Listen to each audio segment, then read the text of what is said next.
Poems of Isolation. The Letter. My grandmother reads the letter, official paper with well-used type, addressed to grandfather, Colonel, with dreadful news of end of life. Their youngest son cruelly taken just a month before the end, a life cut short to save a nation, a sacrifice all must commend. So let us not, in current trouble, complain about our sorry state.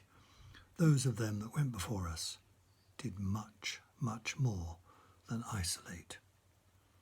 Reverend D.H. Whiteford, CF, 2nd Battalion Scots Guards, BLA, 25th of May 1945. My dear Colonel Berridge, please forgive my delay in writing this letter to you. I have been away from the battalion for several weeks, and even this imperative correspondence has suffered a lapse that I must now overtake. Dick was killed in action with our battalion on the 9th of April 1945. I took his body back to our little battalion cemetery at Orthe, where he was buried by the COV chaplain. Orthe is near Lanrich, a town you should easily find on the map. Beside Dick lie Hugo Tweedy and Jonathan Corrie Wright. The graves lie off the road in the corner of a quiet green field.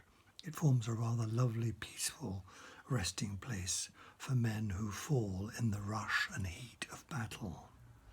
These graves will remain there until the Graves Commission remove them to permanent war cemeteries, when this is done, the Director General Graves will send you an exact location statement and also photographs of Dick's grave. I know Colonel Klaus will have written to you to say how highly he valued Dick's services in the highest tradition of the regiment. No man can offer a fuller service. He died for his fellows.